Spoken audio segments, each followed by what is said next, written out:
Assalamualaikum warahmatullahi wabarakatuh. Perkenalkan, nama saya Santi Widiawati dari kelas Sistem Informasi 20C. Di sini saya akan mempresentasikan hasil tugas saya. Tugas sesi 15, analis dan perancangan sistem. Nah, di sini saya akan menjelaskan analisa proses sistem membuat administrasi kependudukan yang terjadi di kantor kepala desa, yaitu proses pendataan penduduk, proses pembuatan permohonan KK, proses pembuatan permohonan KTP, proses pembuatan surat keterangan kelahiran, proses pembuatan surat keterangan domisili, proses pembuatan surat keterangan pindah, proses pembuatan surat keterangan datang, proses pembuatan laporan data penduduk. Nah, lalu adapun tahapan-tahapan proses-proses yang terjadi, yaitu misalnya membuat diagram IRD dulu sampai dengan proses normalisasi data. Ini adalah diagram IRD-nya.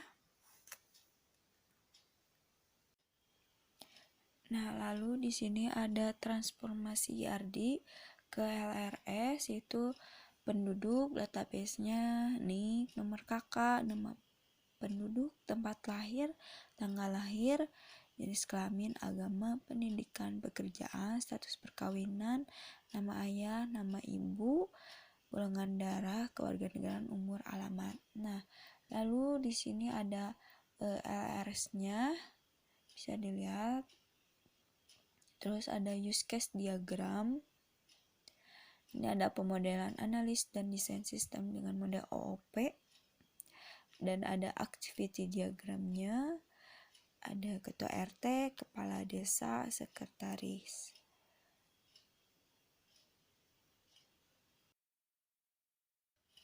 Nah, lalu ada proses pembuatan formulir permohonan KK. Nah, di sini ada diagramnya, ada penduduk, sekretaris, kepala desa, lalu ada proses pembuatan permohonan KTP, proses pembuatan surat keterangan kelahiran, proses pembuatan surat keterangan. Ada sequence diagram. Nah, ini contoh gambarnya. Sekretaris, ada menu utama, entry penduduk, lalu entry data pelapor, saksi luar, sequence diagram entry data KK. Nah, ini ada forum KK.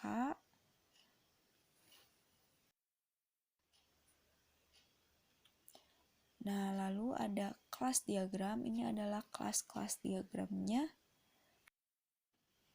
Lalu ada rancangan antarmuka, rancangan keluaran, rancangan yang digunakan dalam rancangan sistem. Usulan adalah yang pertama ada nama keluaran, cetak surat keterangan kelahiran, fungsinya sebagai bukti bahwa telah terjadi penambahan penduduk kelahiran. Nah, semisal ada anak kelahiran, nah akan menambahkan penduduk kelahirannya tersebut ke media, kertas, distribusi penduduk, arsip, dan kecamatan. Lengkap 4. Frekuensi setiap penduduk yang membutuhkan surat tersebut, volume 4 bulan, lampiran C1. Keterangan berisi data tentang kelahiran. Lalu ada rancangan masukan. Yang pertama, nama masukan, entry data penduduk, fungsinya untuk mengetahui data penduduk. Sumber penduduk, medianya kertas, lengkap 1, frekuensi setiap kali ketika data penduduk diperlukan, volume 5 bulan, format lampiran D1, keterangan berisi tentang data dan warga. Lalu ada desain interface halaman laporan tidak mampu. Desain interface halaman laporan tidak mampu adalah halaman laporan rekapitulasi permintaan pembuatan surat kelahiran dengan memilih periode awal sampai dengan periode akhir. Desain interface laporan tidak mampu. Nah, ini adalah contoh gambar interface laporan keterangan tidak mampunya. Lalu gambar desain halaman tampilan laporan rekapitulasi permintaan pembuatan surat keterangan tidak mampu. Lalu ada desain interface halaman laporan penduduk. Ini adalah tampilan contoh gambar interface laporan keterangan penduduk, dan desain halamannya tampilan laporan rekapitulasi permintaan pembuatan surat keterangan penduduk. Ini lalu ada halaman login yang merupakan halaman awal yang tampil saat pengguna user masuk ke dalam sistem pengguna. User ini disebut admin, sekretaris desa, dan kepala desa. Login sistem menggunakan username dan password yang disesuaikan dengan pengguna. Jika login salah, maka akan muncul notifikasi login gagal, nama atau password Anda salah. Dan pastikan username dan password Anda memang betul-betul benar. Lalu ada antarmuka bagi admin. Ini adalah halaman beranda admin yang merupakan halaman yang diakses oleh admin untuk melihat, menambah, menghapus, mengedit, serta mengaktifkan akun pengguna. Halaman utama admin merupakan halaman yang diakses oleh admin. Pada halaman administrator terdapat master data yang terdapat beberapa menu, yaitu menu penduduk dan pengguna. Menu administrasi yang di dalamnya ada surat keterangan domisili, keterangan kelahiran, keterangan tidak mampu, dan keterangan kematian. Menu ubah password yang bisa mengganti password, dan menu logout untuk keluar dari sistem.